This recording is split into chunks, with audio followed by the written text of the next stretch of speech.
to the event. The recording will be emailed out afterwards to all of the participants and anybody who has registered for the event. I will be sending that out. So thank you for that question. So with us today, we have 4 amazing panelists, and I just want to thank the panelists, and I want to take a moment to thank my fellow career advisors, Julia and Chris and Sarah, our awesome events person, as well as Carly and Denitza from the OAC and Natalia, who have helped put this event together, helped make some great connections, and who are all contributing to this event. It wouldn't be possible without all of you. It's been an idea that's kind of been around for a year, and now it's actually happening. So thank you all for all of your help. We really appreciate it. And I think that the students are going to get a lot of really valuable information. We're really excited to have the 4 panelists here today. So I'm just going to flip the slide here so that everybody can see who's joining us in case you're not able to see them on your screen. So with us today, we have Grace Paura from the Donkey Sanctuary of Canada. She is an equine trainer. We also have Nicole Campbell, or Nikki, I believe she calls herself, from Floradale Feeds. She is a ruminant nutritionist. We have Dr. Kayte Armstrong from Still Moving Osteopathy. She is the owner and practitioner there. Natasha Bolender from ABS Canada, and she is a reproductive sales technician. And all 4 of these individuals work to impact animals in very unique and different ways than maybe some of us have heard about. So we're very excited to have them to talk about their journeys today. So without further ado, what we're going to start off with today is I'm just going to allow the panelists to introduce themselves and hopefully get the conversation going. Again, I encourage, if you have any questions, please type them in the chat, and then our moderators can help to moderate those questions. I will also be asking questions to help the conversation to flow, but I really encourage you, if you have some questions for any of the panelists, please do ask your questions. So, Grace, would you mind starting us off and introducing yourself, please, and telling us, oh, sorry, and for the panelists, I'm hoping you can actually tell us about your current role, as well as what your educational background is, and one favorite thing about your current role, please. We'll start with Grace. All right. So I'm a 2019 alumni from the BBRM Equine Management Program. I'm the lead trainer and animal care coordinator for the Donkey Sanctuary of Canada. One of my favorite things, part of my job, honestly, every aspect of it, but being hands-on with the donkeys and mules and seeing their progress during training is definitely one of my favorite parts of my job. Awesome. It sounds so cool. I remember when I was talking to you and the things that you were telling me about how much you get to impact them and the types of backgrounds that some of them come from, maybe some sad situations. So that must be just incredible to get to experience that every day. Thank you for the introduction. And Nicole, can you please tell us about yourself? So hi everyone, I'm Nikki Campbell. I'm a ruminant nutritionist with Floradale Feed Mill. So I basically make diets for dairy cows. I graduated from Animal Bio in 2016, and then I graduated from my master's in animal nutrition in 2017. And I think my favorite part about my job is I get to work with both people and animals, which is really awesome. Awesome, thank you. And Kayte, could you please tell us about yourself? Well, I'm feeling very old right now because I'm going to have to go back like a few decades. I don't know how far back you want me to go, but I have been basically looking for what I'm doing now for actually literally decades. I'm an osteopathic manual practitioner, which basically means that I'm assisting anatomy to get back to normal. And I have a really neat ability to take advantage of being able to do this in both the human side of things and also in the animal side of things. So, you know, I'm really coupling two parts or two different worlds. And I ended up here in a long and circuitous route. I started off as an OAC alumni way back in 1989. I was a dipper. Okay. And from there, I actually farmed for a while. I ended up going back to school to complete my veterinary degree. And I was a practicing veterinarian, both in large and small animal, had owned my own practices and mobile, did that for 17 years. But along the way, I kind of became disenchanted with veterinary medicine, was looking for where my niche is and what I should do. So I went back and got my MBA in 2007. That wasn't it. So the next job was I certified as a veterinary acupuncturist in 2012. And that kind of led me a little bit more to where I wanted to be, but still hadn't found my thing. So I finally decided I was getting a little bit older, and I went back to school at the Canadian Academy of Osteopathy and gained my diploma in human osteopathy. So I get to treat people. My background as a veterinarian allowed me then to take what I had learned in the human side and apply it to animals. So today I wear several hats. I run the only osteopathic mobile run by a veterinarian in Ontario. I have a human practice where I treat people, and of course I'm treating small animals and cats, rats, everything, ducks, geese, you name it, horses. And I have written and I deliver a graduate course in animal osteopathy to train human practitioners to do what I do. As well, I am the professor of anatomy at the Canadian Academy of Osteopathy as well. So apart from that, I don't do too much. My favorite thing is the fact that every day is different. The diversity is incredible, and I'm able to positively impact animal welfare and human welfare as well. Great, thank you. And I know that when we met, I was blown away by how busy you are and how much you have going on and how much you've done. But it's a great story because I think it's going to really provide some perspective for students about, well, that careers are not linear. They don't necessarily work only one way. And also you were able to provide that perspective between what it's like being a vet versus why some people might choose not to do that career or move away from that as a dream or move towards that dream. So you have some of those opinions. So I hope the students will be asking some questions. I'm just curious, one more thing, Kayte, if you don't mind just explaining briefly what osteopathy is for those that don't know. Absolutely. Osteopathy, by the name, you think it's all about bones. But really what it is it's an American medical or manual therapeutic that was developed in the late 1800s by a guy named Andrew Taylor Still. And he was frustrated with the medicine of his time.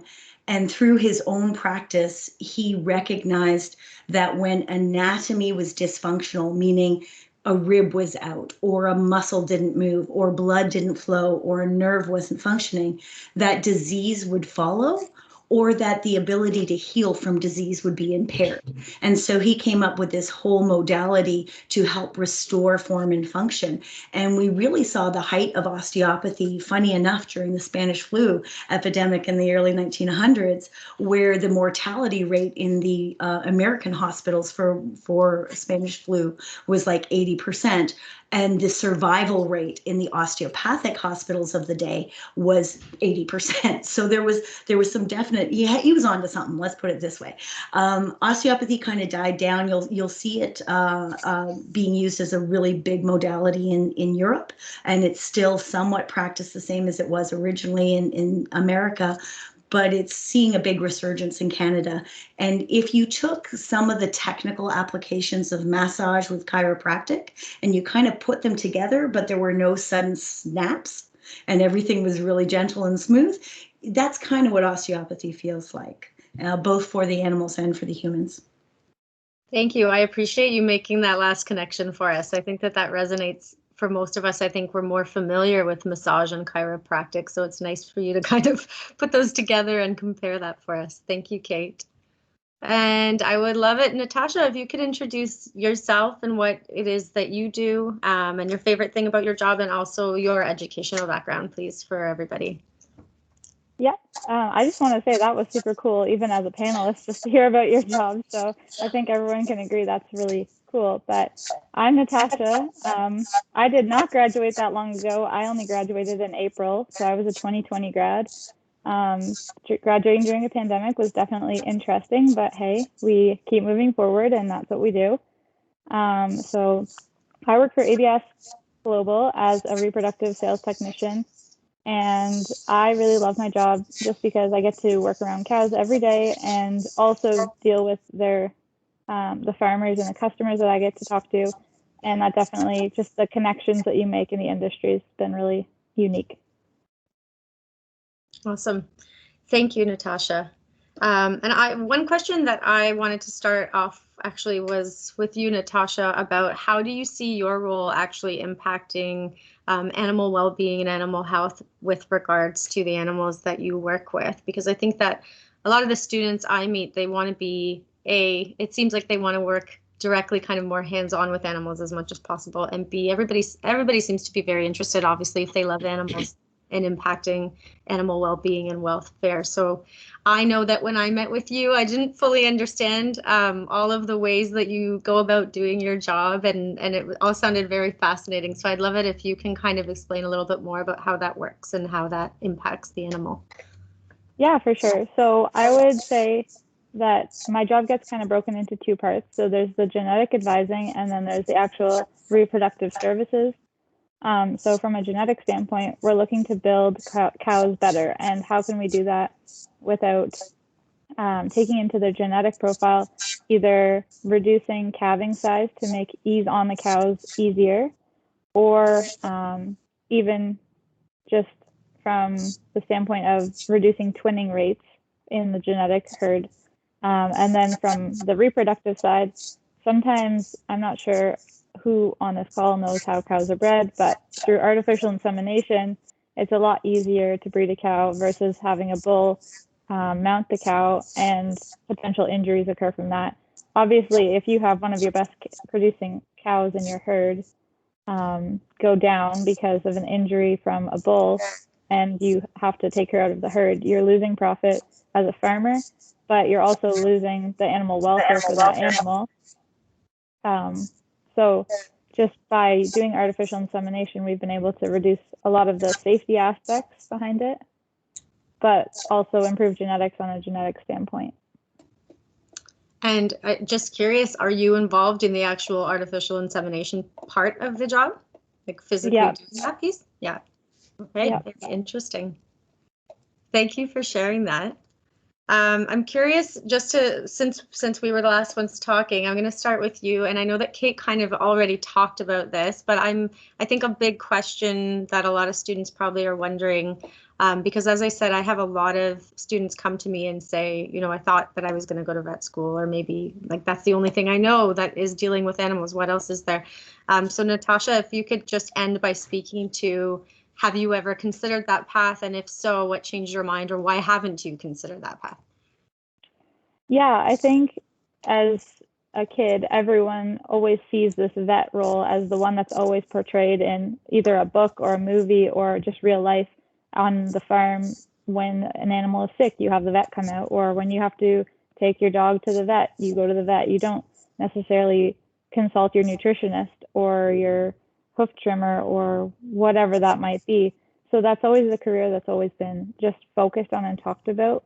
And then the people forget that there's so many other options, and you can even do things, for example, like Kayte, that are with animals, but she doesn't even necessarily have to use the vet degree all the time.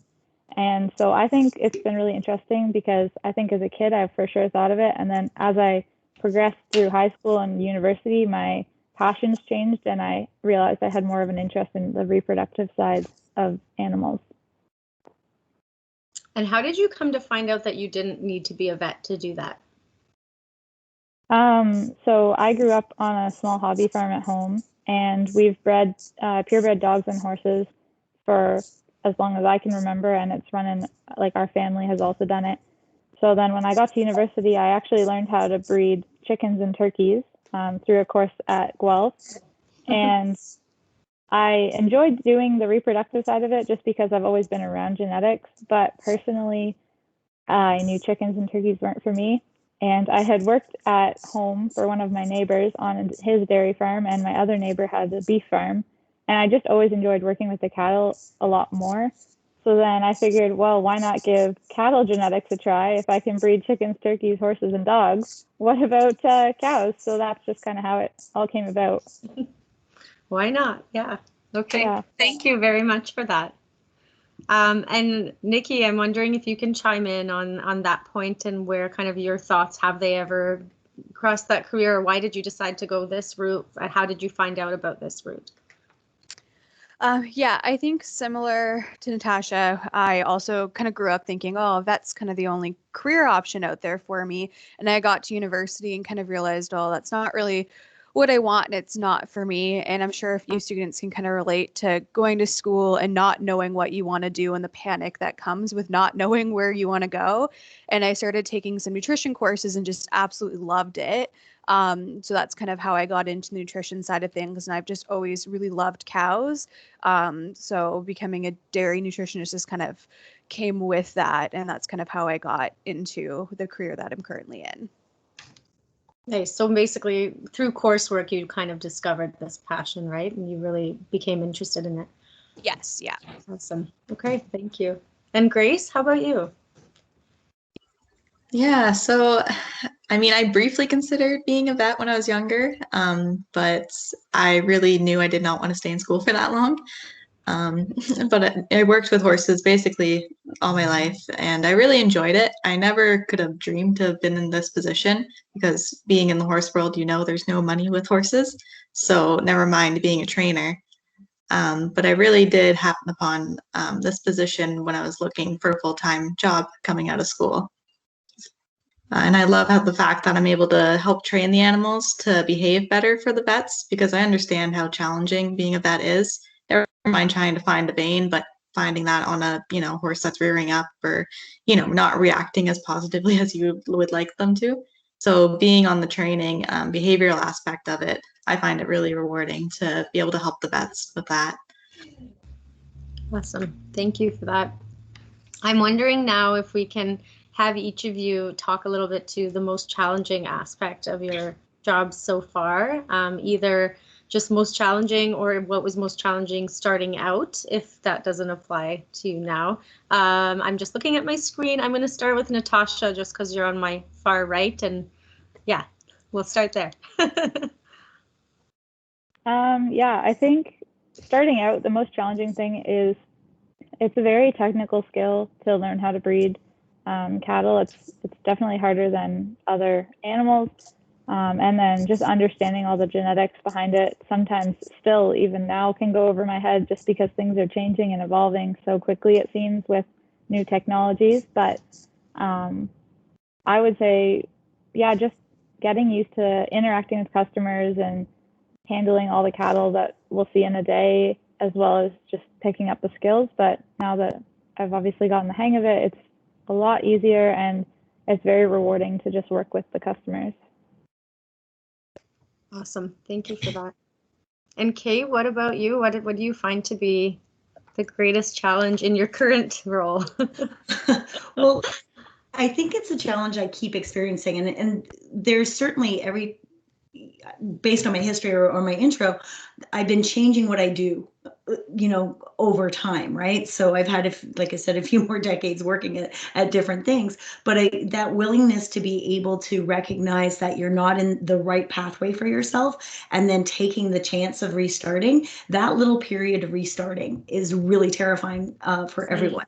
And whether you're coming right out of school, because I hear what Natasha says about, just being new out, and both Nikki and Grace are they're in their careers, but they're still at the beginning end of it, right? So that little leap from being a student to being whatever it is you're going to be, whatever type of work you're going to get into, is really, really the biggest challenge. The rest will come if you have that little moment of bravery just to kind of walk off the edge and jump into what it is you want to do. And I know that, Kayte, thank you for that. I know that when you and I were speaking, you were telling me how much happier you are in your current role and how much more freedom technically and time you have if you weren't also teaching. I'm wondering if you can just comment quickly on that compared to kind of the life you had when you were fully practicing veterinary medicine compared to your lifestyle now, just so for everybody to hear about that. Yeah, I'm kind of the anti-vet. I mean, my compatriots on the panel all thought about veterinary medicine going through. It was something I thought about when I was younger. Obviously, I kind of delayed my becoming a veterinarian. But what people don't realize is there's a few things about veterinary medicine you have to be ready for. For one, the hours.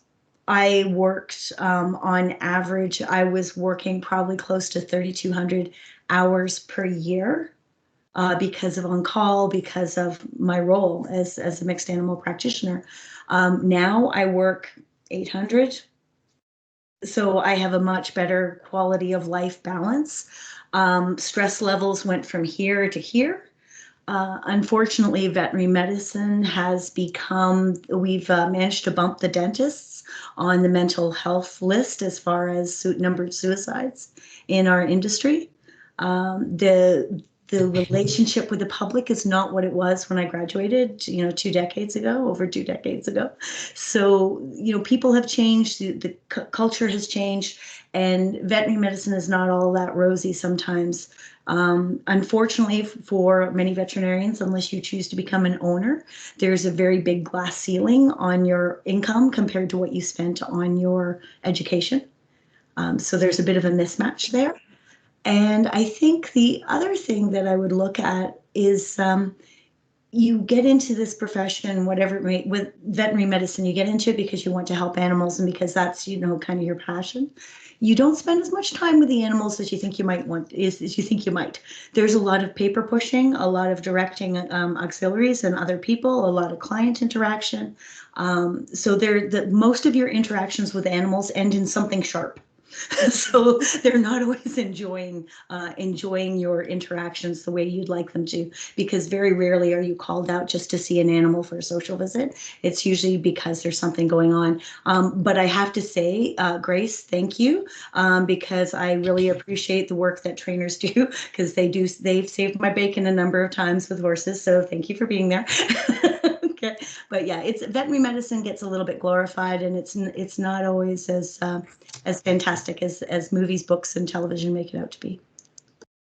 Thank you. And so you're kind of saying right now, I think what I heard you say also is the work-life balance is a lot more manageable for you with this. And even though you're kind of still running your own business, it's something that's a lot more manageable for you and gives you more free time as well. So absolutely. Since I stopped practicing conventional veterinary medicine, I stopped doing that, in 2018 when I decided I was going to this mixture of osteopathy and veterinary osteopathy. This is the first time in over 20 years I actually can sleep through a whole night. I'm not being woken up in the night. It's the first time I've been able to eat a meal completely, without having to worry about being called out or having to go on the road or having to, because I have to get to a patient, right? So it's, I can actually, I'm awkward, so I still haven't worked on the friends thing, but I could have them. I know I could. If I had, I have time for them. I have people you can interact with people a lot differently. So it's really quite nice having that balance. And I think that's a big feature people need to look at, no matter what career they're looking at. Is it going to work for them that way? Mm-hmm. That's great. Thank you for sharing all of that, Kayte. You're welcome.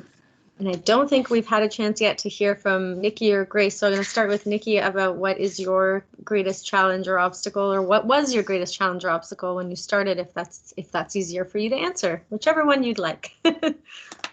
Yeah, so I think the greatest challenge starting out is kind of learning the cows, because in my job, I use a model that it simulates what we think the cow is going to do. But cows are living creatures that have a mind of their own, so they don't always do what you think they're going to do, especially nutritionally. So I can make the most beautiful program on paper, but sometimes it doesn't work on farm because it just doesn't work for that particular herd. So kind of learning how to listen to the cows and understand them and what they're telling me and how to make their diet work for what they're telling me, even though they're not actually speaking to me. It was definitely a really big challenge. And then I think what I struggle with is that when my producers struggle, I feel that and I want to help them. And I think that's always a big challenge, is like when you see your producers, your customers, and even like some of them become your friends, you see them struggling, you feel like you're struggling too, because it's your team. So that's kind of where I kind of see the challenges now compared to when I first started out. Right. And so what do you do? What are your ways of kind of dealing with that side of things? So when like, do you have a coping strategy, or is there some process that you typically go through? How do you normally deal with that?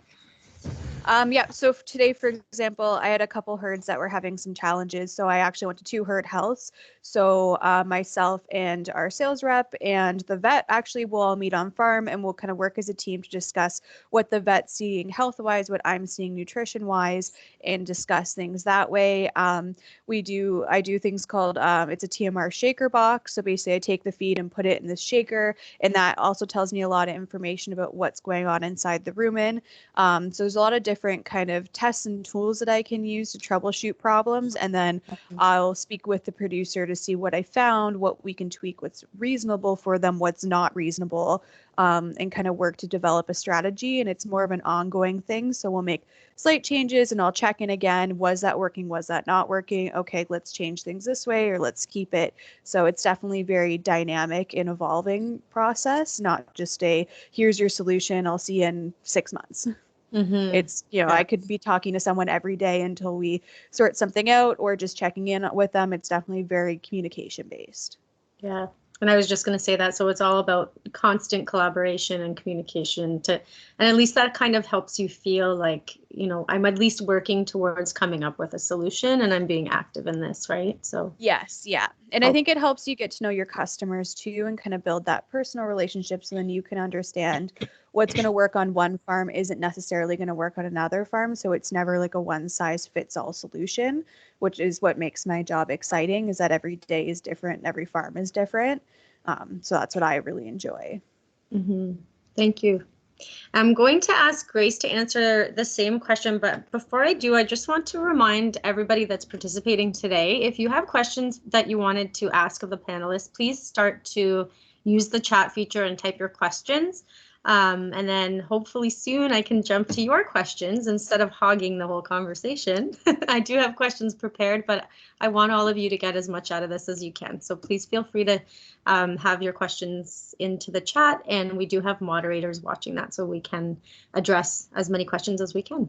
And Grace, tell us about what you find your greatest challenge to be. So my greatest challenge definitely has to be the whole process of training. It can be really challenging to bond with certain animals just because of the trauma that they've been put through previously. I can't explain how many times it seems like I've taken 1 step forward for 2 steps back. Mm-hmm. It's quite the journey for the animals to go through. With that being said, it's not that I don't enjoy it, it's just certainly challenging. So for example, there's a few donkeys that we've gotten in that came from just miseducated owners, so they weren't quite sure what to feed them or how to care for them.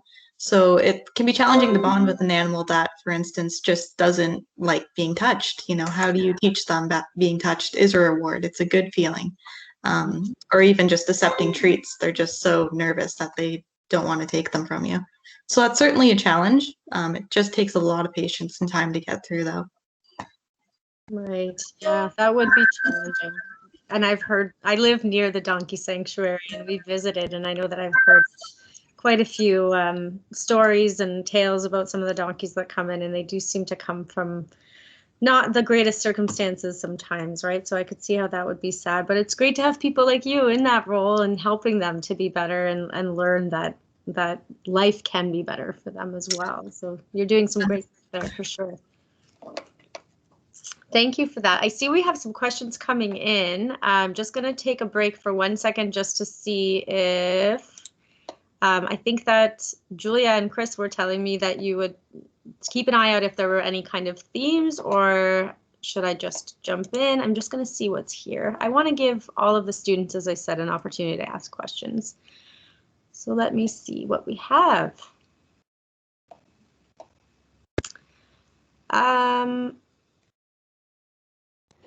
Carolina, we seem to be getting lots of questions about the educational pathways for our various panelists here. So I know that the panelists touched on that really briefly at the start, but maybe if everyone could just briefly again summarize kind of the educational pathway that you took to get to your current position. And Kayte, I know you have a much different route than a lot of the other panelists there. So I think touching specifically on the qualifications needed to do your current position with animals, so animal osteopathy in particular. Thank you, Julia. So I am wondering. Sorry, I'm hearing some echo there. Maybe Kayte, do you want to start with answering that one? Sure, I'd be delighted to. So I was just keeping an eye on the chat as well, and the pathway to becoming a practitioner in osteopathy, there's a couple of ways of doing this. My preferred way, but keep in mind I'm incredibly biased, is that you complete your human training first and then have an add-on degree in or an add-on graduate diploma in animal osteopathy. Why do I think this? And by the way, there's no prereqs for going into osteopathy if you're going into a principles-based school like the Canadian Academy of Osteopathy. So just to put that out there, there's no prereqs. But why do I say that? I think the skill set that you gain by learning how to treat humans really informs your ability to treat animals. It wakes your hands up in an incredible way. I was a practicing veterinarian and I had decent palpation skills for my profession. I wasn't terrible at my job, but my hands now, I can feel things I never even knew were there before. So I've been able to really train my hand sense technically and apply that across to animals. So that would be my, if I could say gold standard, I would go that route. It does a couple of things for you because in addition to a skill set buildup, it also gives you a really neat business model, which allows you to treat a human. You talk to the human has a horse. You go treat the horse. The horse is in a barn where there's people with horses and they go, ooh, treat my horse. You treat other horses and then their humans come to your office. Then someone brings their dog. And then their dog's friend comes and you treat that dog. And then you're treating the dog's kids, meaning the little kids in the house. Then you're treating mom and dad, grandma, uncles, aunts, and then the aunts' horses. So there's this huge self-feeding process that allowed me to ramp up my business within 6 months. So that's a major driving tool as a self-employed person. The other way to become an animal practitioner is through what I refer to as technical courses. And these are courses that are offered to lay people. An example would be the Volugen course out of the US. And it will give you an opportunity to be a technical practitioner. What does that mean? It means you'll be shown methodologies and ways of changing the body in front of you. Again, I'm a snob, so I have a bias, but my bias is that I feel you will not be as good as you would be if you went the other route. You'll be good. You'll be busy. Don't get me wrong. You'll be totally good. But will you be excellent? And will you be comfortable in your business? Meaning that you economically can, look and go, I can take the weekends off because I don't have to work, so that's what you really have to look at. So a couple of different opportunities, and neither one of them actually require a DVM degree or any type of degree, ahead of being trained in osteopathy. Thank you, Kayte. I'm just wondering for those wondering about those qualifications. I know that the Canadian Academy of Osteopathy has a website. It's in Canada. That's easy to find, I think, for most people. But how do you spell the other one? You were saying Lugan, I think? It's Blugen. So, yeah. So I just popped it on the chat. I think I probably misspelled it, but it's VLU-TGEN. That's out of the US. There's weekend courses out of the US. So some of them are better than others. Some of them are kind of sketchy. And really, there was a question here also, about does being a veterinarian influence my osteo practice? Absolutely, for me, because I'm able to pull from my experience and it helps, again, inform my treatment and help me establish some good rapport with people who might not want to go with osteopathy, there's a little bit of a trust I can build there. However, I've trained a number of animal practitioners who are coming out of the human side, and they're transitioning beautifully into the animal world because their human credential gives them a little bit more to fall back on. Mm-hmm. Saying you did a 1-week course versus I have 5 years of training in osteopathy, again, marketability is good, and it just helps you be a better practitioner. Thank you, Kayte. I think that helps a lot of people with their questions that are coming in. Natasha, can you talk a little bit more about your background and how you got to where you are as well? What qualifications do you need for the type of position that you are in? Yeah, so mine is pretty basic. Obviously I have a good background with cattle. I've worked with cattle for a long time, but basically I just graduated from university in April, like I said earlier. And so all I have is a bachelor's degree. And then I have my artificial insemination technician certifications for that. So just a certificate. A lot of people can do, I think it's like a 2-day or 3-day course. But again, that's just the course basics, explaining what to do. Until you feel confident, it could take a month of actually palpating and like understanding the basic reproductive tracts of cows before you'd feel comfortable actually breeding cows on your own. And then going from there onto the genetic side and the sales side, that's all just been training that I've done through work. So the genetics team that works down in the States for our company, I've just done additional courses through that. And I was supposed to go down to Wisconsin to do training at our head office, but obviously COVID kind of changes some plans for travel. So I'm kind of waiting to do that, or they might shift it onto an online platform. So that's about it.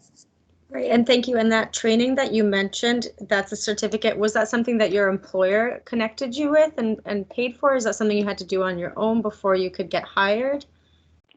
A lot of different artificial insemination companies, they actually run courses themselves. And then when I got my job, I actually started as an intern.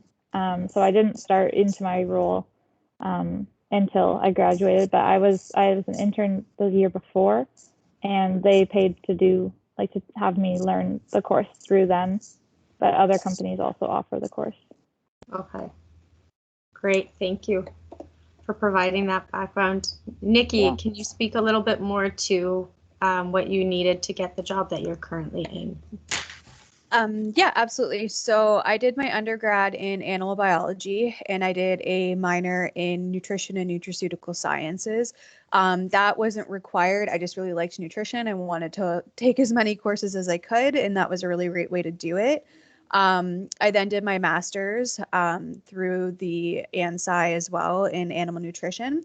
So that's kind of the educational pathway. I think at least for myself, I didn't grow up on a farm. I grew up in the city. I grew up in Burlington. So I didn't grow up handling cows and that sort of stuff. So getting as many hands-on jobs as I could was also a really big advantage for me, because it allowed me more confidence when going on to farms and looking at cows and just understanding what, is a normal looking cow, what's not, and kind of gaining that experience.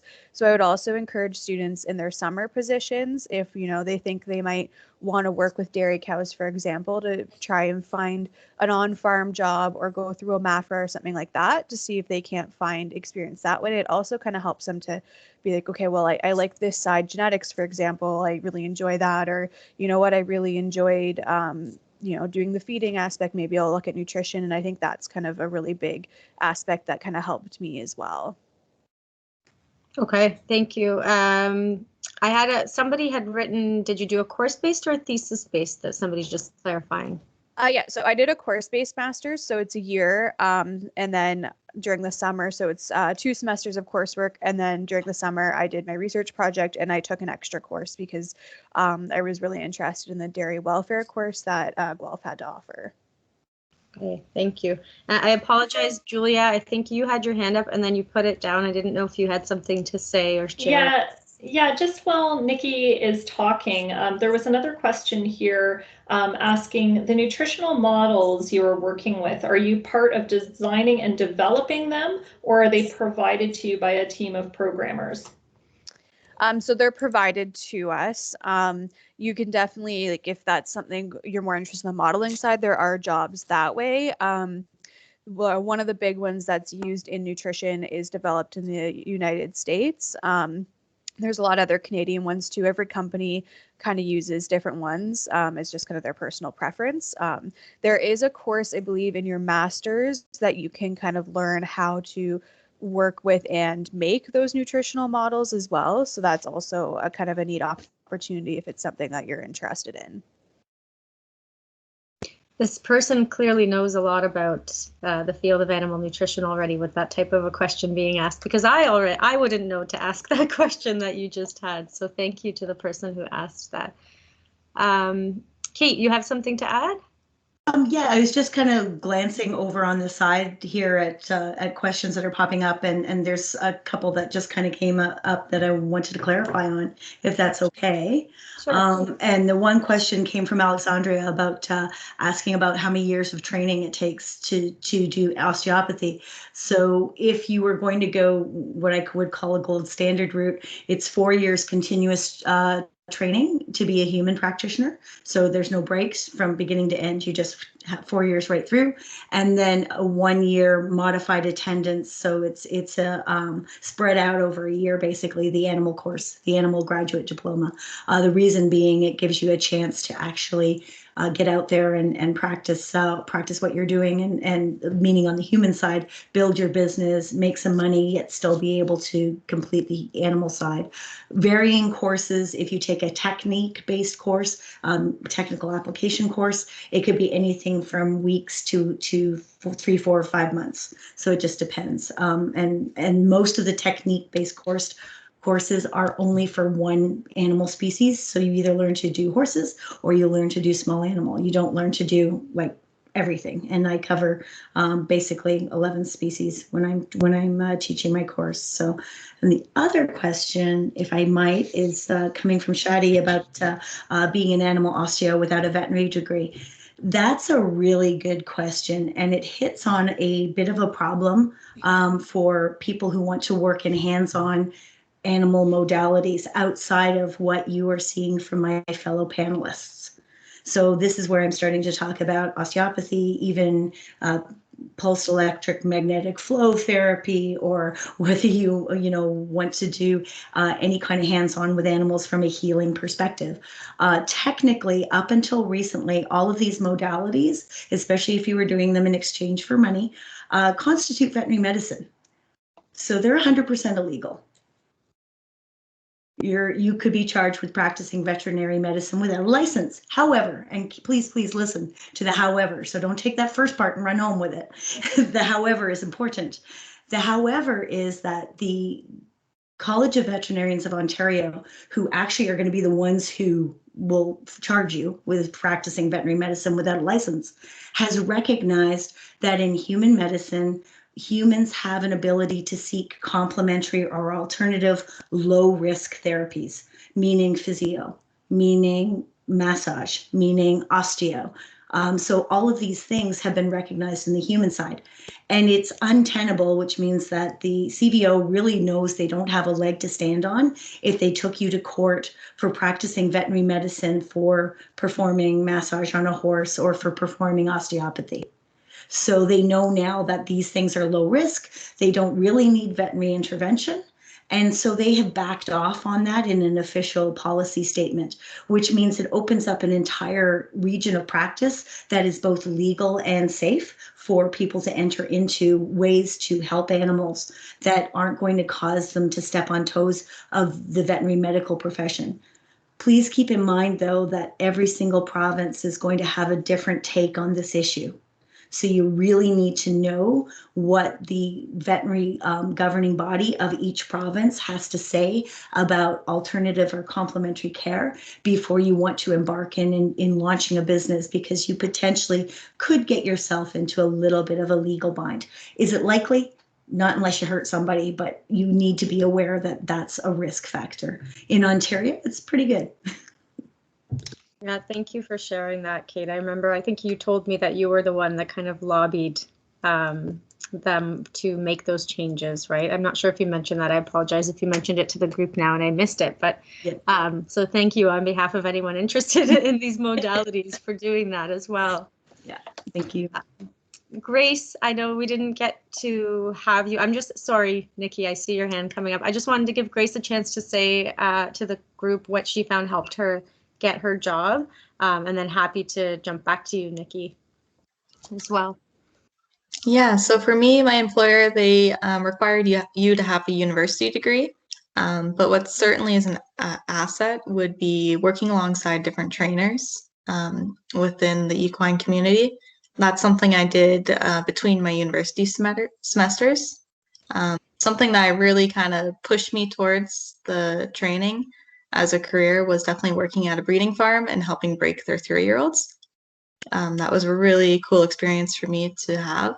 But also just doing your own research as well. I really honestly still do log on to the University of Guelph library website, and I'll start reading some of the research articles they post about different training techniques. You know, if they have a good welfare, or maybe it's been proven that's not as beneficial as we once thought it was. Great, thank you for that. Sorry, Nikki, I know you had your hand up, so I just wanted to give you a chance before I forgot that you had your hand up. Were you wanting to add something to this conversation? Yes, yeah, I saw a few questions, so I thought I would just, that were directed towards me, kind of answer them before I lost them in the chat.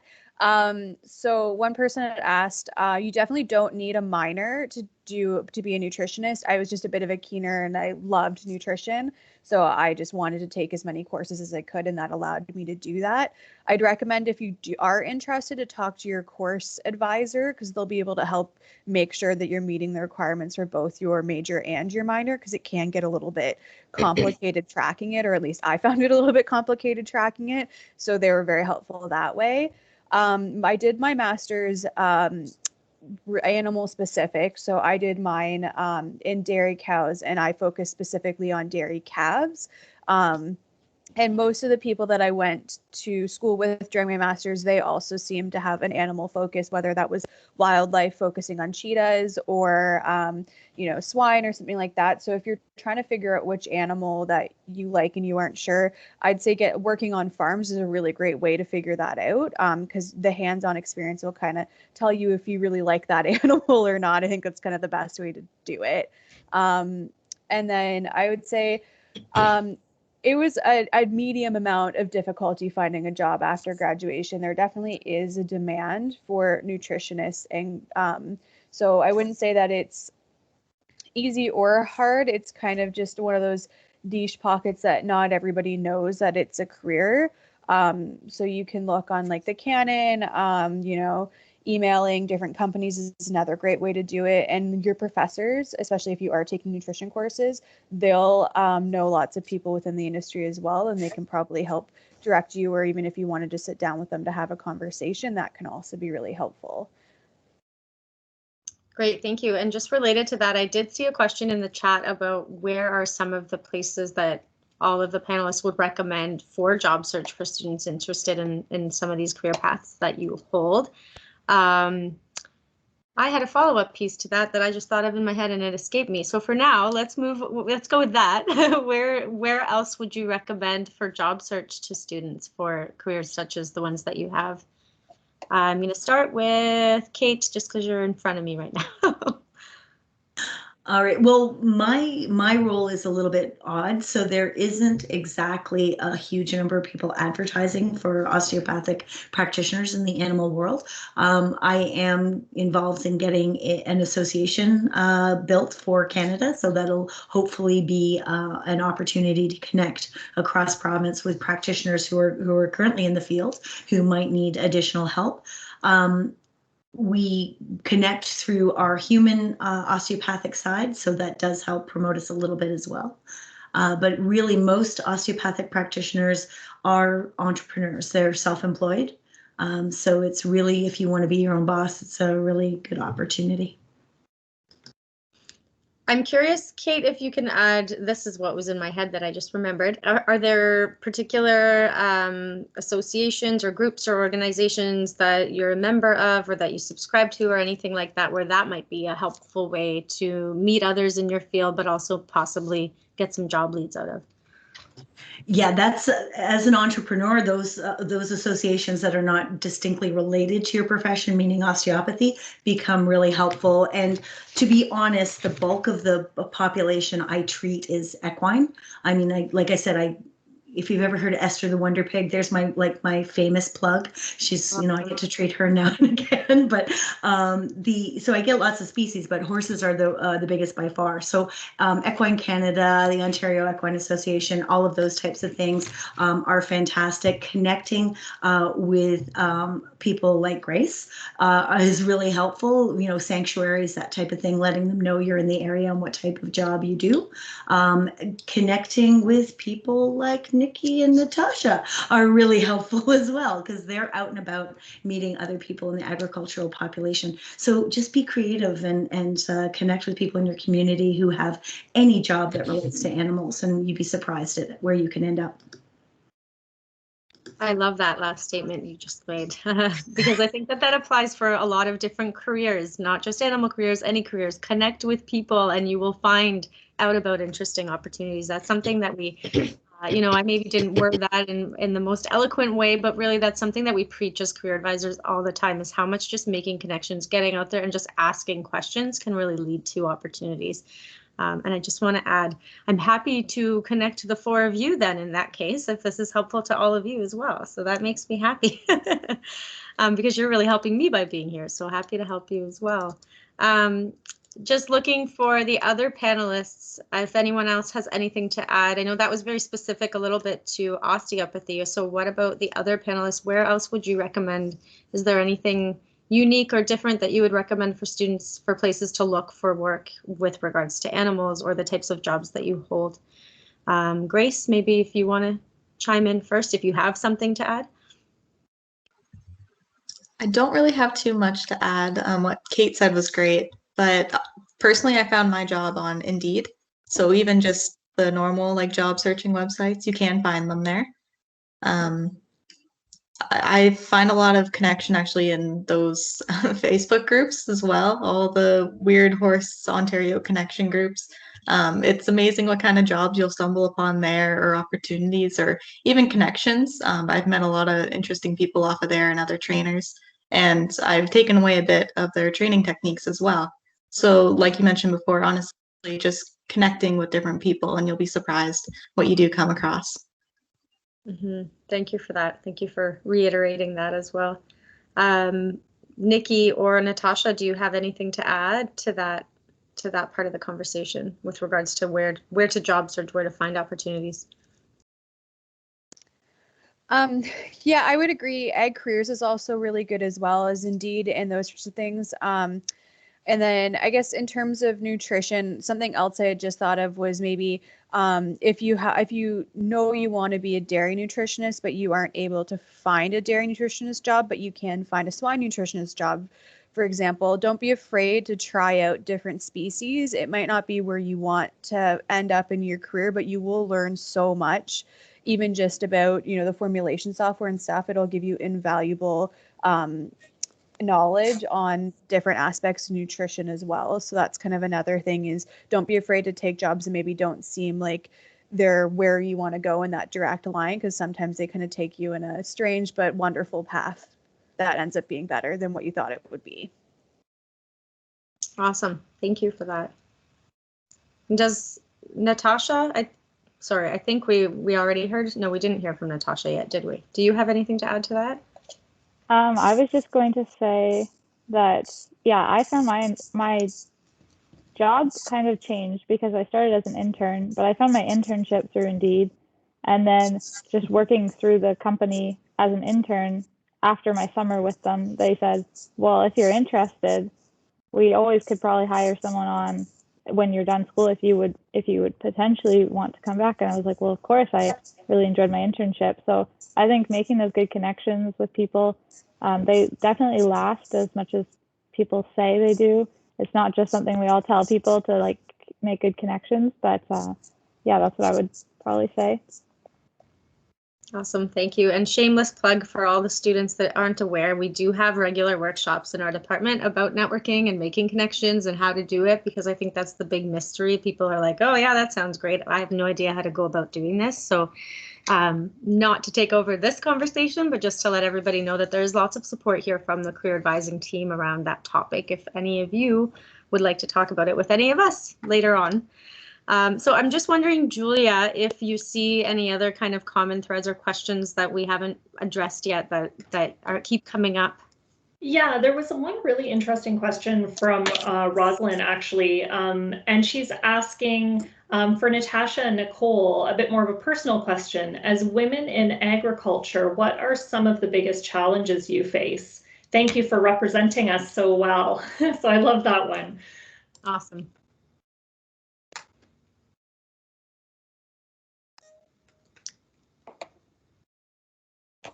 And sorry, I should have specified who should go first. Maybe we'll start with Natasha and then move on to Nicole. Yeah, sorry, just give me 1 second. Could Nicole go first? I just have to, someone just knocked at my door. I just have to answer that really quickly. Sorry about that. Go ahead.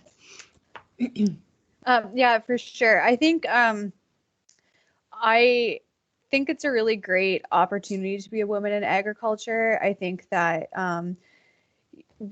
I don't know how to, I haven't really had any, I've been very fortunate to not really have any disadvantages in terms of, like, I've never been treated differently. I work with a really great supportive environment of people who, you know, I never experienced that kind of, you know, well, she's a woman in eggs type of situation. And I think that the industry as a whole is really changing. I think there's a lot more women in agriculture coming in, especially a lot more younger women coming in as we graduate. Like, I think a lot of, you know, if you look around your classes and stuff like that, I remember when my first day, I think someone had said it was like 70% of the class was women in my year. So I definitely think that you know, it's times are changing, and maybe Kayte could comment on that, because it might have been different for her back when she first started in her career as well, versus kind of maybe what Natasha and I are experiencing now. I would love to comment, but I want to hear what Natasha's experience is first. So Yeah, sorry. Hi, I'm back. That was just, I guess my neighbor just wanted to quickly ask something, but my experience has been really positive overall. I think the biggest thing is, and this is for anybody, regardless of if you're a female or not, or just like have the confidence and like know that if you know what you're talking about, you shouldn't ever worry that although someone might think, oh, you're a girl in egg, like if you know what you're talking about, people are always going to want to hear your voice and at least hear your opinion. And they can always come back and say, well, what about this? Or I've heard this from so-and-so. And if you have the information to back it up, you can obviously be very forward in saying that. But if you don't have the information, you can say, well, let me look into that, because like we're all human and we don't know everything. And if you do know everything, good for you. But I know that I learn stuff every day.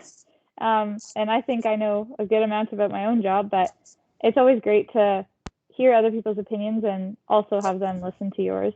So that's what I'd agree with that too. I think it's definitely like a confidence and a knowledge base. And as long as you know you're confident in what you're talking about, and you know your information, because like people sometimes will know when you're, you know, pretending that you think you know what you're talking about. So just, yeah, being confident, and, you know, you're going to school, you're getting your education, you're learning a lot, and trust that, you know what you're learning. Because I think another thing, just, and again, not gender related, but just generational, is a lot of imposter syndrome, and not, you know, being confident in, you know, you're spending this many years in school, you know something, and you're leaving with something. So just trust yourself. Yeah, I'm really glad. Sorry, Kayte. Okay. I was just going to say, I'm really glad that you mentioned that. I'd love to open that topic up a little bit later on, but I'd love for Kayte to chime in at this point. Well, I have to say that I'm quite proud to hear this from women who are graduating now. or like in recent times compared to when I was graduating. So I got my diploma in agriculture in 89, and I was one of 2 women who were in the farm, what they called the farm operators diploma at that time. So there were not a lot of women there. So I was going into farming at that time, and the flack you took from your classmates was incredible because they had no idea, why a girl was going to be welding, let alone doing anything else on a farm, right? So it was a little negative, to say the least, and that was stereotypical. I graduated from with my veterinary degree in 1999, so a full decade later, and there were a lot more women in veterinary medicine then. So the proportion had switched from lots of people going into large animal medicine and more people going into small animals. So we saw actually about 90% of our class was female, which was really good, but very few of us were going into agricultural roles.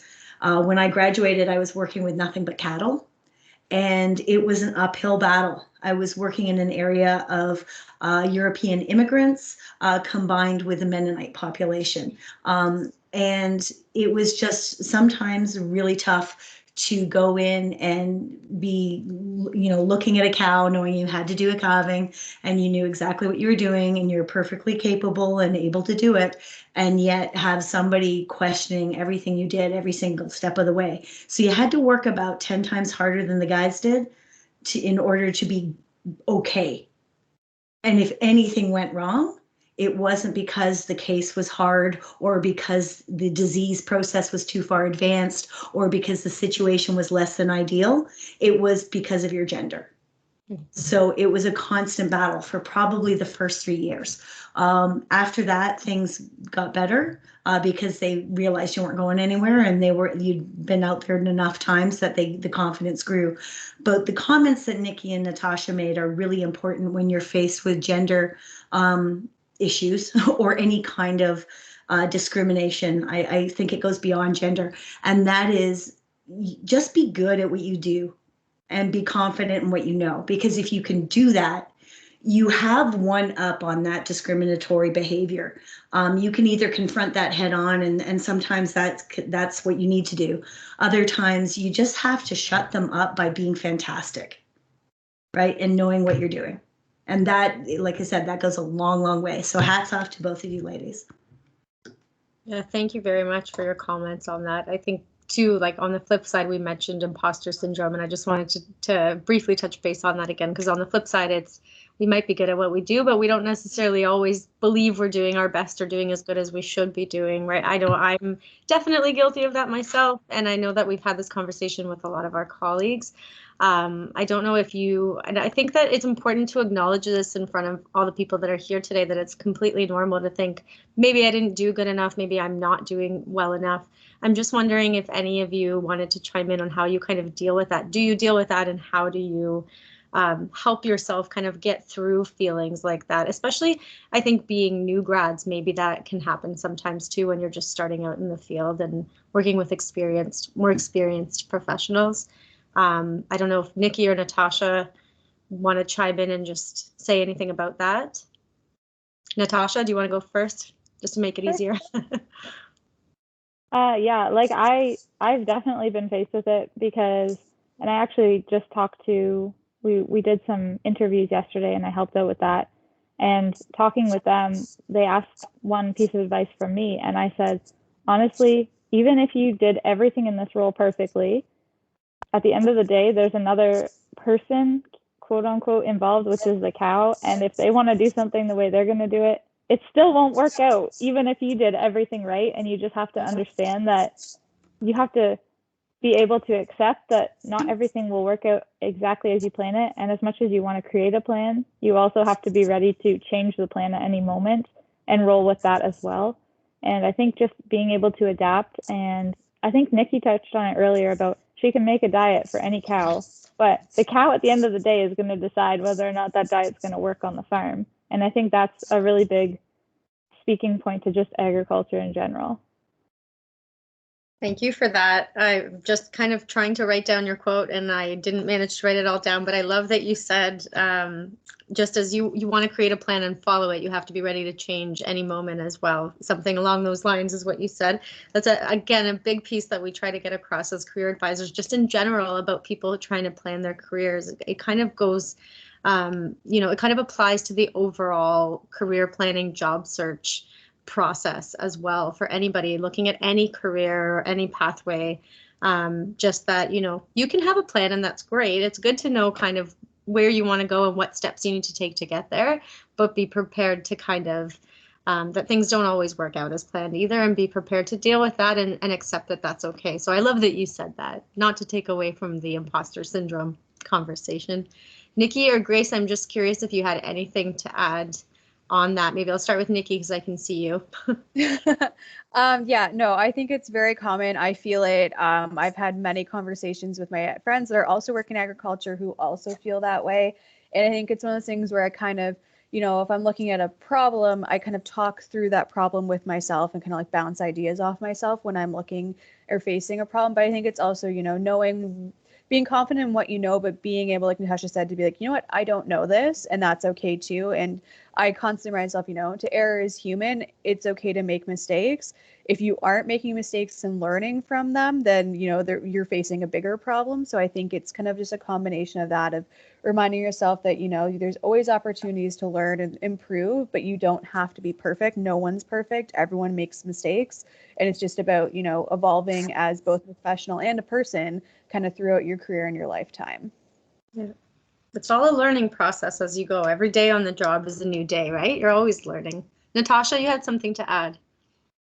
Yeah, I also just wanted to say, and I'm sure that all of the panelists would agree, but some days are going to be harder than others, but sometimes it's the team that you have to fall back on and you can ask those questions to are going to make like the biggest impact, because you could be having a horrible day. And I know personally, I can call up one of the guys that I work with and I can just spill all of my problem to him and go, what would you do? Or like, why is this not working? And he'll be like, okay, let's just look at it from this. And he'll just help me break it down. And honestly, if you don't have a supportive team with you, then you might not even be in the right job. And you might want to look at that even more hard than the problem at hand, because the team that you work with is going to help so much. I would agree with that too. Like if I'm looking at a problem on farm or something, I'll call up one of the other nutritionists or one of our sales team and just bounce ideas off of them too. And I think having a really great supportive work environment and team makes a huge difference. And I know I'm very fortunate to have that and to be able to call up any of my teammates and coworkers just to, chat through a problem with. Yeah, and I love that you are both saying that, because I think if I can kind of translate this in career advisor speak as the overall message to students looking to plan their career and job search pathways, it's, in an interview setting or when you're meeting and networking with people, be sure to ask questions that help you get ideas of what is the workplace culture like? What is this team I might be working with like? How many opportunities do you have to interact as a team, in fun ways? Or, how many opportunities are there to have regular meetings and get to know one another? And just kind of ask good questions so that you get a feel for, is this really the right career path or the right employer for me or the right team for me, so that you can be happy at whatever it is that you end up doing. So thank you for mentioning that, how important that team environment is in the career as well. I think we've said a lot about this topic, but I wanted to give Grace a chance if she had anything she wanted to add to this. And then I do have some questions I'm noticing come up that I wanted to address. Grace, is there anything that you'd like to add to this conversation? Honestly, no, they really nailed it. Having a supportive team is fantastic, if you're ever having a bad day, because it does happen. You can, take a step back and have a breather, and, a coworker can help you either solve the problem or, step in for you for a moment. Great, thank you. I'm going to start with you, Grace, since we haven't heard your voice in a while. I've noticed this version of this question come in the chat a few times, basically wondering for all of you, one question was, how much variety is there in the day? How much of your work is in the office? How much involves working with the animals? So I guess I would like to ask that, but also, can you maybe explain, each of you, what is a typical day like then for you? And I'd like to start with Grace. Yeah, absolutely. So I believe in my job description, about 60% of my job is training, and the rest of it, 40%, is a lot of husbandry practices. So feeding the animals, giving them medicine, helping, the vet and the farrier with any kind of care, and manure management, because that's a big thing on the farm. So there's a lot of variety in my day. Quite honestly, like it varies a lot as to how many animals I can get training with in a day. I never really put a time constraint on my training sessions just because some animals will pick it up quicker than others, or, they need to take more time and take it slow. So on average, I'd say I train about 2 to 3 animals a day. But again, it changes. Life on the farm, there's a lot of different factors to it. We might be, having hay come in that day. So I'm in the tractor putting away hay for half the day. And then, I need to get dinner ready for the animals. So there's a lot of different diversity, I guess, in the job. So is there much paperwork or office work in that role, or is it mostly hands-on? And A lot, yeah, so a lot of it is hands-on. I do have a training log, so I'll write down how my training session went for the day, just so I can keep track of the animal's progress. And for me, I find it's great to reflect on those notes, just because I can go back and, I'll sometimes note a different behavior and say, they keep bending their body to the left, what's going on here. And I can look back at those notes and realize, oh, okay, that's, why they're doing it. They're still nervous. They don't quite understand what I'm asking yet. So I don't spend too much time in the office, which is unfortunate on these cold days, as much as I'd like to. But there is a little bit of, computer work in there. Great, thank you. Natasha, can you tell us about a typical day for you? Yeah, so I would say a typical day for me is spent mostly outside or in the truck traveling between farms and then on different farms. I might not be necessarily outside, but I would be in barns, so in and out of different barns, and then following biosecurity, so washing boots and disinfecting, and then working with the farmers on farms, so talking to them about how the breeding programs are going and what bulls that we need to be bringing in, and figuring out all of the coordination between shipping and whatnot. And then additionally, I do have a few days a month that I'll do office days, so that's some paperwork and ordering and coordinating things for genetic plans and stuff. And then a few days a month are training days, so just doing additional courses to kind of further our understanding in terms of animal genetics. And then I also do sales days where I'll be on the road, going to new farms, talking to new customers, trying to pick up more business for the company. That sounds like there's a lot of variety and things are always kind of changing and new things are always popping up. So that sounds kind of like the ideal job, especially for a new grad who's trying to try a whole bunch of different things, right? Would you agree with that? Yeah, I would say definitely most of my job is farm focused, but overall it definitely allows you a lot of flexibility too, because we schedule in months at a time.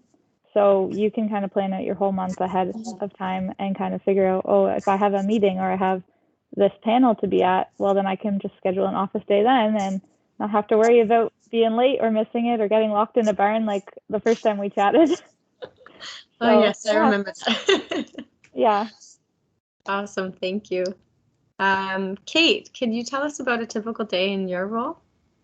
Sure. I split my time pretty much equally between human patients and animal patients. So I often will schedule a couple of days a week where I'm actually within my own practice in the clinic seeing humans. Now, I must be honest about it. Not all of my human days are totally human, because we'll pop a few dogs and cats in there as well. So some days I just have like a stream of dogs in the morning and then people in the afternoon. I do a lot of owner pet treatments. So owner comes in with their cat or dog, I treat both of them and off they go. So it's really interesting because you're flipping species all the time. You're going from, bipedal standing up to quadruped, which is interesting when you start thinking about how you're working with the anatomy. When I'm out in the field, I usually schedule a full day to go and treat outside of my practice or outside of my clinic, and that's where I'm seeing most of my horses. And as I said, they make up the bulk of my animal practice. And I will travel from stable to stable and treat horses along the way. But some other species sneak in there. Every now and again, I get presented with a duck. I've treated geese. I treat cats and dogs on farm. Recently, I've added in sheep. I've treated llamas. I've treated and pigs, of course, because I got to give Esther a plug again. So I get to see pigs as well. So it's really good because I basically being trained as what we would call classical osteopathic practitioner. I can, if I know the anatomy, I can treat it. So it's really quite wonderful to just be able to skip around that way. And in good weather, I often find that when I'm at a barn, I'm also treating if I'm treating horses, I'm often treating the rider that day as well. So I kind of, I manage both the load on the horse and the horse to kind of make them match up a little bit better and work better together. I start thinking of them as one unit then. That's really cool. It's almost like they get a spa day together a little bit. Yep. Date with each other. That's really great. Thank you. And Nicole, can you tell us about a typical day for you? Yeah, so I never really have a typical day. So yesterday, for example, I was in the office all day working on programs for my customers. Today, I have been running from farm to farm all day. Tomorrow, I'll be doing a combination of office work and out on farm. Some days, my schedule sometimes is very dependent on the farm schedule. So sometimes I'll be at a farm for 4:30 in the morning because that's when they're mixing feed and I need to get a sample of that fresh feed. So it's very diverse. If a customer calls me, I go out. Some days are spent on the road, in the office with the sales guys, with other nutritionists. It's all very dynamic and different, which is what I love about it. It sounds like all of you really have a lot of variety in your day-to-day jobs for the most part. So that's really wonderful. I think that counts for a lot and keeps things interesting and keeps us motivated to do our jobs. So thank you for sharing that. I just wanted to take a moment to ask Julia if I'm missing any glaring questions that I should have been asking at this point. Yeah, so there was a great question earlier from Julia, and that was, what further opportunities can your careers lead to? Is there room to get higher in the field, or do you reach the top quickly and spend forever in the same position? So yeah, what do opportunities look like to move up and grow within your roles? Maybe we'll start with Grace for this one. Yeah, so for me, you could certainly move up within the organization. So the Donkey Sanctuary does have barn staff, and then there's also office staff who do a lot of administrative work. If you consider that moving up and you want the office job, it is there. But I can't really say I'm stuck in my trainer's job, just because we do have we have 86 animals on farm right now, and I'd say about 30 of them are in my training program. So that's a lot of animals I have hands-on time with, and being animals to keep things very interesting. So yes, to a certain extent, you can't really move up, but you can certainly move around in the organization, I guess you could say. But I don't think that's necessarily a bad thing either, staying in the same position that you are, as long as you're enjoying it. Yeah, I'm happy that you mentioned that, and I think that a lot of, especially young people, I know I had this idea too when I was younger that you have to move up in order to be successful or to consider yourself kind of going along in your career. But what I really quickly discovered, especially working at the University of Guelph, is that you don't necessarily have to move up to be happy and be successful, but even just having that variety or being able to try different roles, depending on where you work, can be really helpful. So those more lateral moves, right? So I'm glad that you said that, because yeah, as long as you're happy or as long as you're trying and getting to do things that you enjoy, success isn't always about moving up, basically. I wanted to hear the thoughts on this conversation from Nikki next, if possible. Yeah, so with my career, I mean, there is the chance to move up in terms of, if you wanted to be like a nutrition manager or something like that. But a lot of it is lateral. So in my current position, just expanding your clientele, kind of, working with your customers, that sort of thing, just building outwards.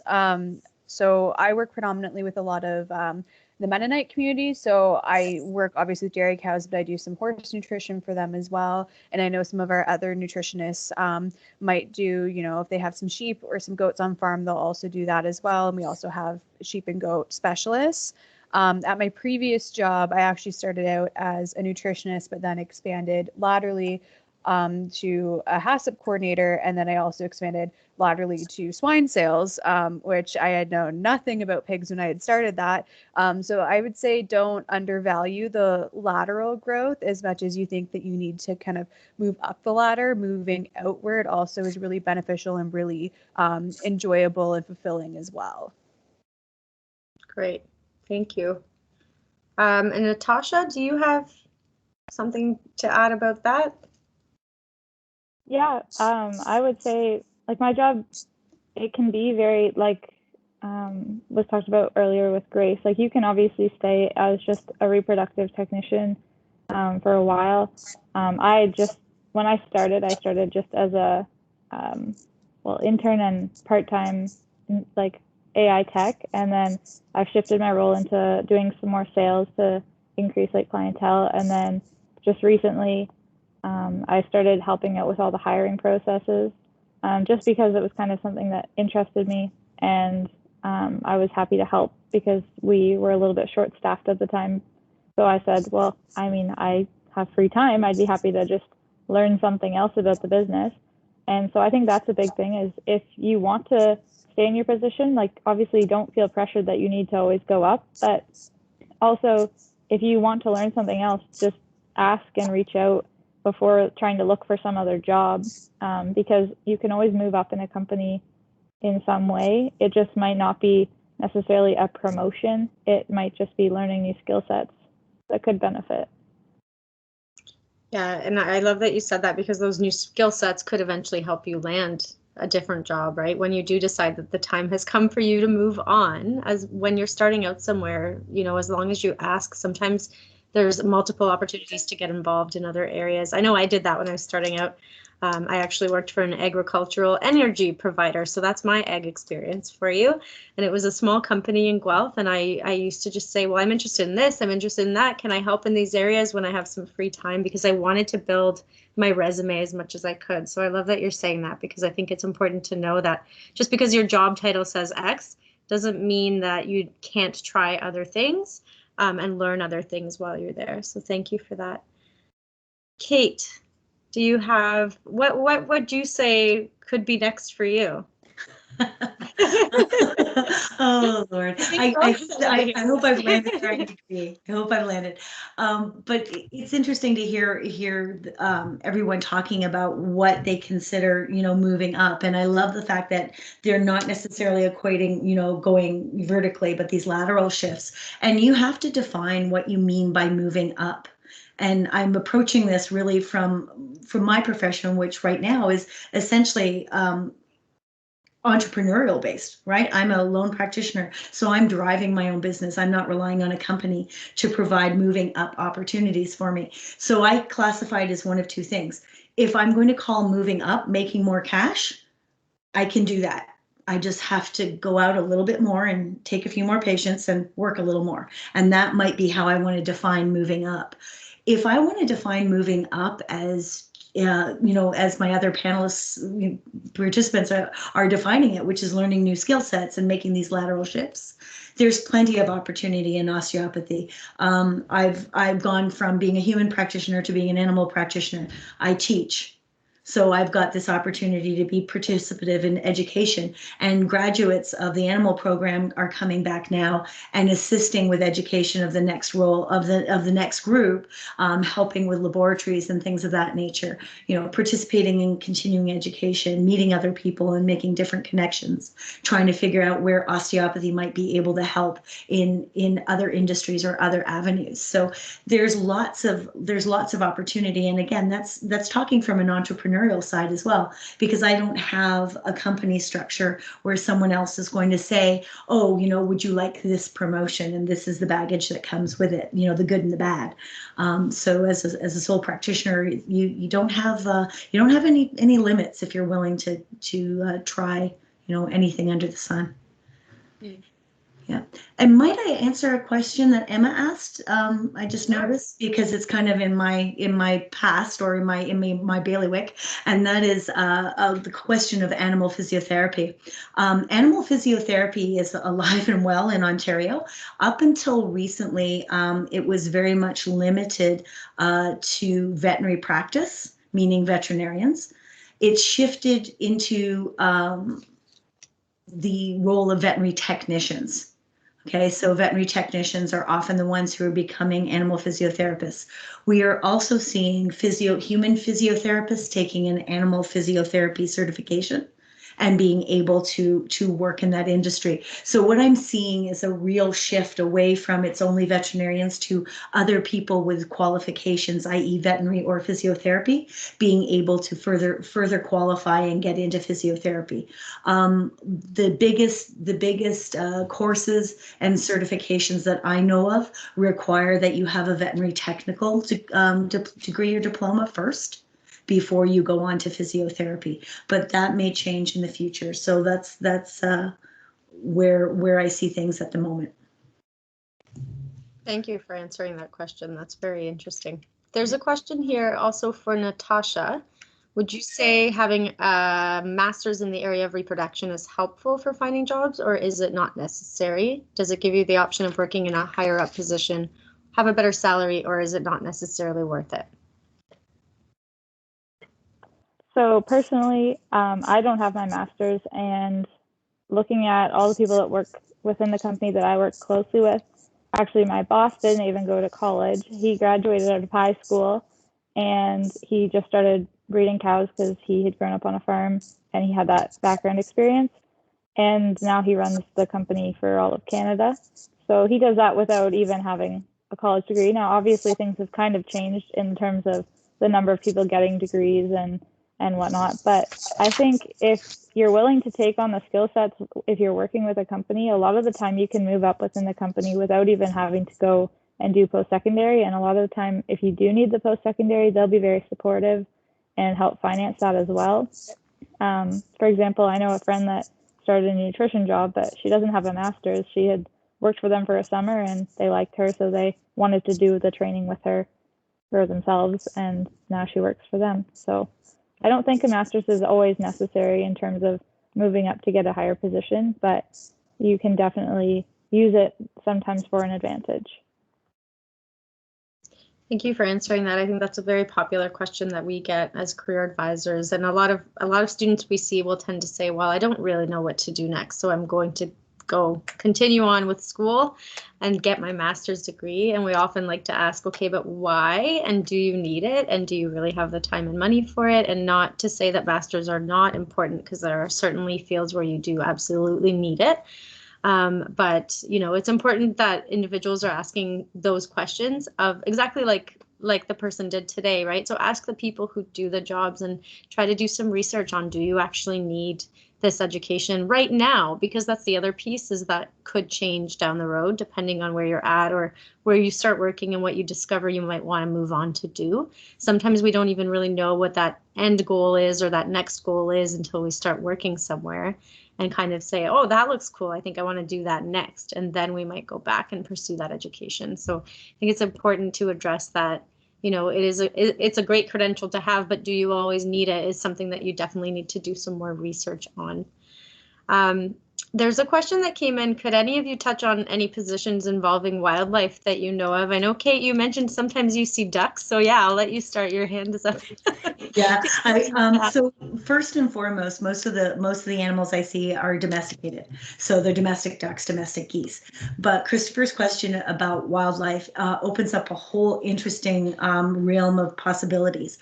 By definition, wildlife cannot be treated by the veterinary population.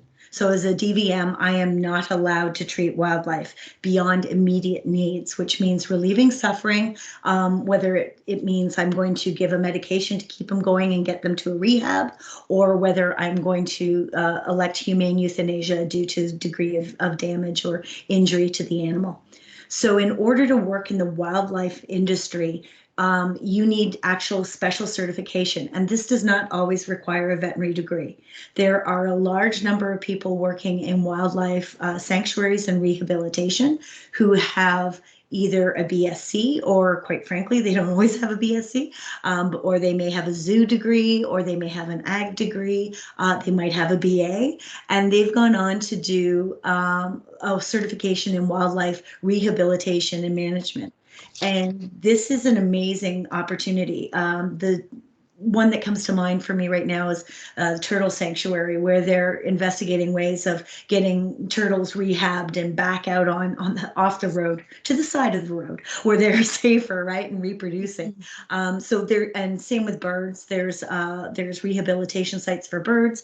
If you like small fuzzy things, there's rehabilitation for rabbits, for squirrels, like basically anything. You can find a rehab job. So it's a huge opportunity. And I would direct you back to Carolina and her compatriots for helping you find that educational process and that course. But it's huge number of jobs available, and it can lead you not only into rehabilitation, but you can end up working in even local government and local government policy, environmental policy, and that can move you up or laterally depending on where you want to go. So it's a really huge field with lots of opportunity. Great, thank you, Kate. Yeah, and I'm noticing a lot of kind of summer jobs along those lines coming up right now, with it being peak summer hiring season, conservation authorities and so forth. So great opportunities to get some experience and look out for those types of jobs right now if you want to kind of get your feet wet in that industry and see what it's all about.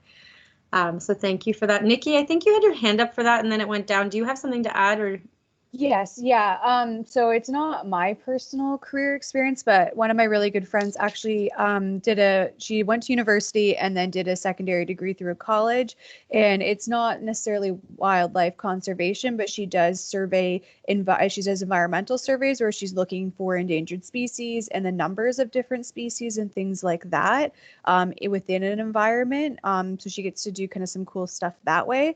So that's also kind of, depending on if you want to work, hands-on doing rehabilitation, or maybe you want to survey and look for different species in an environment and stuff like that. There's lots of different options in terms of working with wildlife. And then Guelph also has some really interesting courses and degrees and stuff like that as well with non-traditional agriculture animals that I learned a lot about in my master's as well.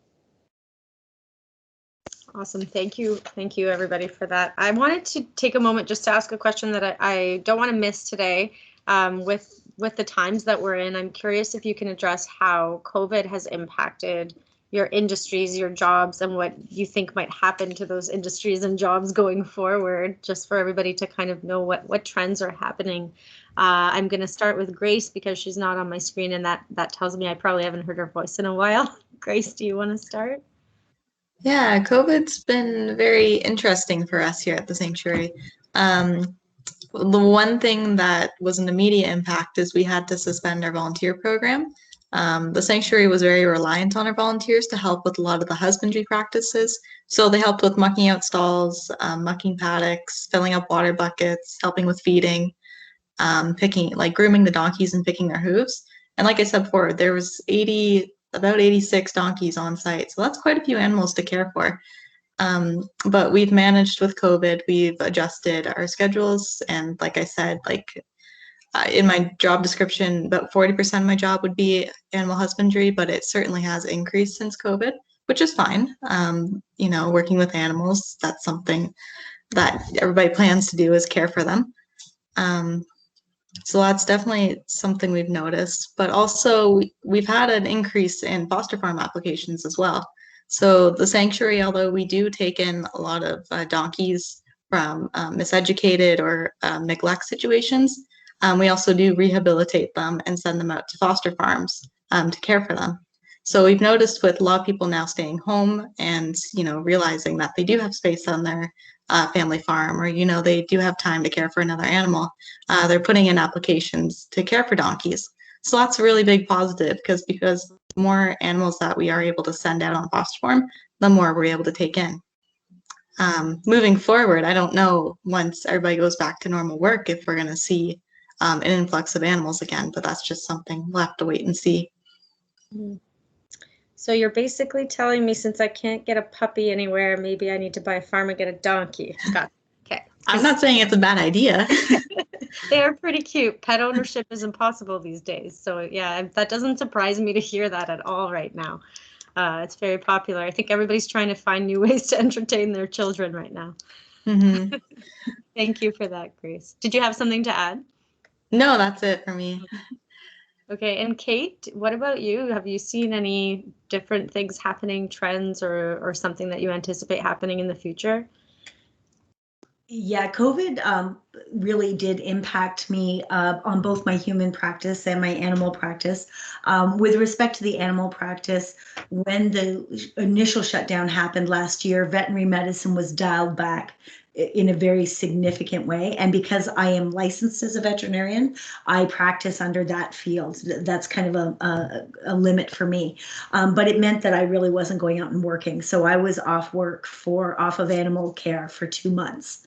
And I was really worried that when I came back after the lockdown, it kind of ties into the imposter syndrome that was mentioned earlier, is, you know, having that confidence in your skill set and confidence in your relationship with your client base. I thought, are people going to have me back? Are they economically going to be able to afford it?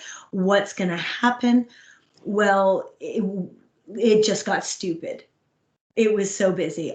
So to give you an idea, last year, 2020, I treated 1,010 horses and I was off for 2 months. So it was nuts. People who normally would be out showing were spending a lot of time taking some of Grace's approach and spending time with their animals and training them properly rather than just getting them ready for the next show. And they were evaluating how their animals were moving, and they were like, oh, we can make this better, or we could, you know, what can we do to help them, because they were noticing things. And so I was out treating like constantly because people were paying attention to their animals in a completely different way, not just in a utilization way, but in a higher relationship way. And so it really drove my business up. Actually, I had the best year I've ever had in any profession in 2010. 2021, what's going to happen? Well, the lockdown this time, veterinary medicine was not as closed down, so I'm still able to practice, and animal care in general is not as closed down, so people are still having practitioners in to take care of health needs, whatever that might be, on the farms. So it's not really hampered my style that way, and I'm still seeing the numbers going up. I'm treating more and more. I'm at a point now where I kind of wince a little bit if I get somebody inquiring whether I'd be willing to come to their place and treat. I'm like, oh, I don't know if I can do one more day, you know. So there's a lot of demand out there, and I think osteopathy is so new in Ontario. Regardless of the plague or not, people are really starting to focus on their animals and focus on their families and the dynamic between them, and they're more willing to do, you know, these additional care methods that they perhaps wouldn't have in their more busy, harried lifestyle. Yeah, I love how you put that. I think everybody's paying a little bit more attention to how important health and well-being is these days, for sure. I'm putting more effort into that. Thank you for that. And what about you, Nikki? What have you seen and noticed? So for the first lockdown, I was definitely homebound a little bit more. I actually switched not careers, but I switched jobs. So I was an animal nutritionist with a different company. And then in the middle of COVID, I actually switched to my current position in the end of May, beginning of June. So when the first lockdown hit, I think every nutrition company and stuff was kind of sitting there wondering what to do. So I know a lot of sales people were housebound. They weren't allowed to go on farm and that sort of a thing. And so I think the industry's definitely adapted. Now I would say I feel very fortunate to say my life really isn't that different, and just in the fact that I can't see my friends and I can't go to a movie. But I come into the office every day. Myself and one other nutritionist are the only two that are allowed into our office. So we've definitely restricted office flow, but in terms of going out onto farm and stuff like that, as long as we're following the government mandated distancing and PPE procedures, animals need to eat so humans can eat. So I have to keep going and doing what I'm doing. Right. Okay, that's very interesting. Thank you. And Natasha, we'd love to hear from you on how COVID has or has not impacted you and what you think might happen going forward. Yeah, for sure. I would agree with Nikki. Of course, cows have to become pregnant and calve and everything to create either meat or milk for the chain. So if people need to eat, cows need to be bred. So from that aspect, my job changed a little bit in the sense that I wasn't home from work more, but I was definitely having to be more cautious on all the farms that I had to go to every day. Obviously, the first lockdown, no one really knew what was going on. So it was more just taking all those additional precautions. And we were very, very cautious at the start. We're still cautious now, obviously, but people have definitely learned that we can stand in a barn at the same time versus before we had to ask farmers not to be in the barn when we were breeding, which was a bit difficult, but we've all worked through it and we've figured out ways around that. But yeah, overall, job was not affected that much, I would say. And it's just been kind of business as usual. So kind of fortunate there. So you'd say the industry's kind of adapted and knows what they're doing now going forward. Things appear to be smooth sailing. Yeah, and like I said beforehand, we already had biosecurity protocols that we had to follow in place, so disinfecting before we went to other farms. So we just kind of heightened our disinfecting and whatnot because there wasn't really too many other things that we could do to change because we had to be on the farms. We couldn't get cows bred while sitting at home working from our laptops. Like, it was just kind of what it was, and we just basically didn't do sales as much and things like that. That meant interacting with people that we didn't have to be interacting with. Right. Yeah. Hey, thank you. I have a question I saw that popped up for Grace, so I'm just going to ask it, and then I think that's going to be the last question I'll ask from the chat. I wanted to finish with kind of a themed question, if I may, after. We are creeping up to 4 o'clock. I can't believe this actually did take 2 hours, or is going to take 2 hours. I thought a lot of people would have left by now. It's a really long session. But Grace, how is the transition from a horse farm to a donkey sanctuary? Do you notice any species differences in training, and how do you work through these? I absolutely love this question. So this is a huge part of my job, is the misunderstanding between horses and donkeys. So donkeys, they're very stoic creatures. I've heard you know the phrase, stubborn as an ass. But the reality is, so donkeys, they originate from a more arid desert climate. So their resources are very scarce. And we know horses are flight animals, right? As soon as they have a predator come up to them, they're going to run away. Meanwhile, donkeys, if they're out in the desert with very scarce resources, they're going to take a moment to think about if it's worth running away from their current position. They know they have food, they know they have water. Is it worth the risk of running away? So that's a huge difference between horses and donkeys, and why a lot of people think that donkeys are stubborn. They really just need to think the situation through before moving forward. Meanwhile, horses, you can kind of scare them into any situation that you want them to, right? Your horse won't walk through the door where, well, I'll just get behind them and kind of shoo them along with my hands. That's not going to work for a donkey. They need to actually think about it. So that's, training, ideally, you should be not training your horse or any kind of animal with fear, that's not a good foundation to have, right? There's always something that your animal's going to fear more than you.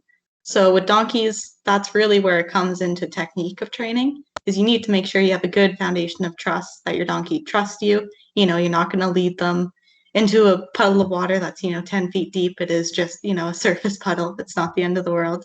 So that's really the main difference between donkeys as horses. I can't really say, ideally in a perfect world, everybody would be training for the animal to trust them rather than just scaring them into a situation. But that's a whole different topic to talk about.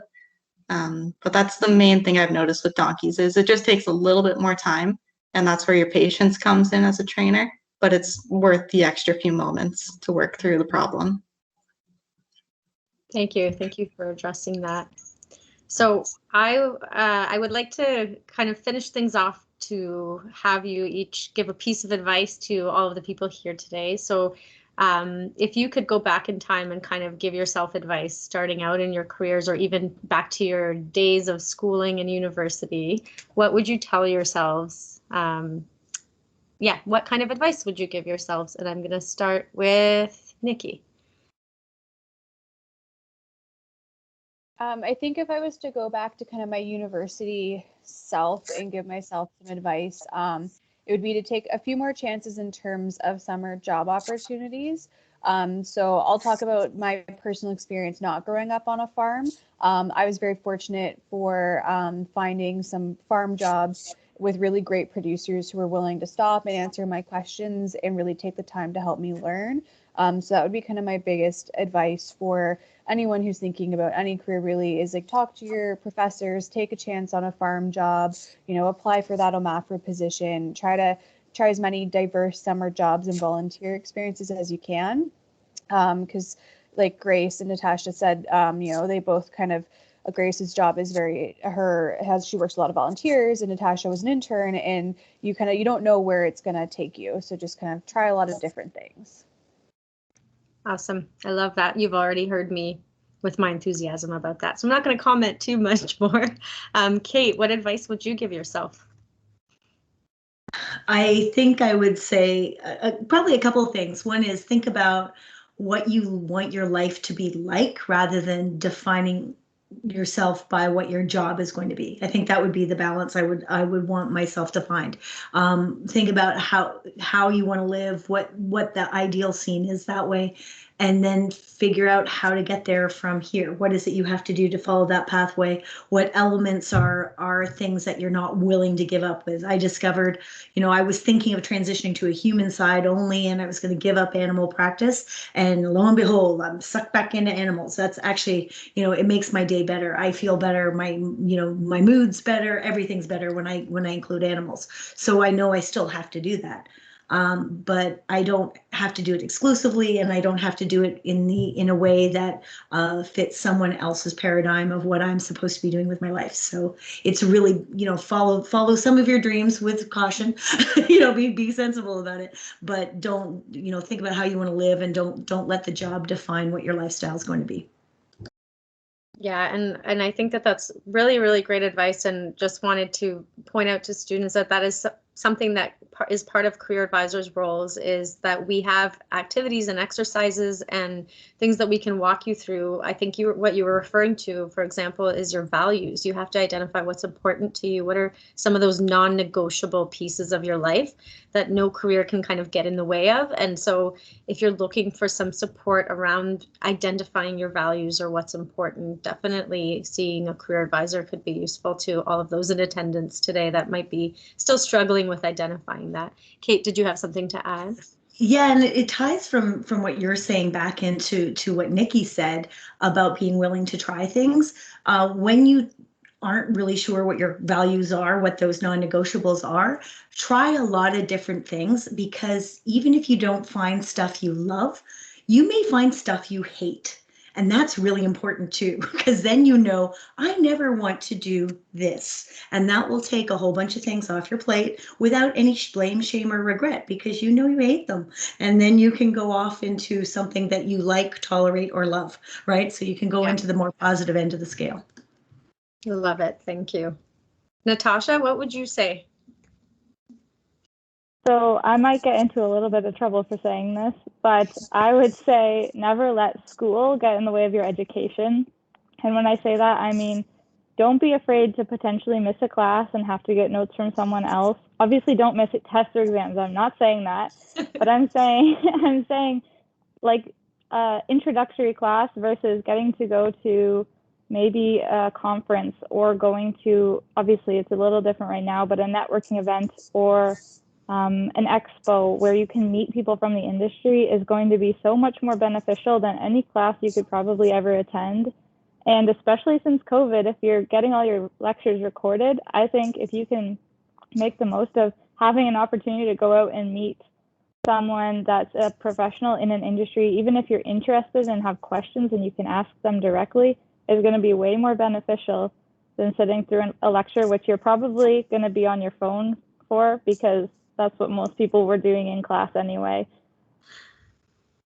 Yeah, thank you for that. So much I could say, but we're running out of time. I'm going to ask Grace to say, what piece of advice would you give, Grace? So my piece of advice, so definitely don't be afraid to talk to your profs. They're really cool people, and their experience and careers are really interesting. It wasn't until about half a year into my current position did I realize that the head of my program is actually a board member for the Donkey Sanctuary. So they really are interesting people, and they know a lot about the industry. So don't be afraid to talk to them. Thank you. And I think it's important to remember we're all humans. Everybody starts from somewhere. Everybody's confused at some point, right? Like, yeah, and Julia just said profs are people too. So it seems very intimidating, but once upon a time, they were just like any of you or any of us as well, right? So remember that, you know, they needed somebody to help them too a long time ago. So it's okay to ask for help and ask for advice as well. I love that feedback. Thank you. So we're coming close to the end, and I'm sure a lot of you, especially our awesome panelists, are very tired. So I don't want to ask another question for fear of making everybody even more tired today. I really, really appreciate Kayte, Natasha, Grace, and Nikki, your time and contributing to this. I think this is a very popular topic, as I've already told you, and this is really going to benefit a lot of people. So thank you so much again for your time and participating. I wanted to put it out there to everybody that attended today that if you have any additional questions, I know we might have not answered everything, please feel free to email me. I'll throw my email in the chat, or your career advisor, and they can get in touch with me. That I'd be happy to help you sort out any additional kind of questions that maybe you didn't get to answer today. So I'll throw my email in the chat there.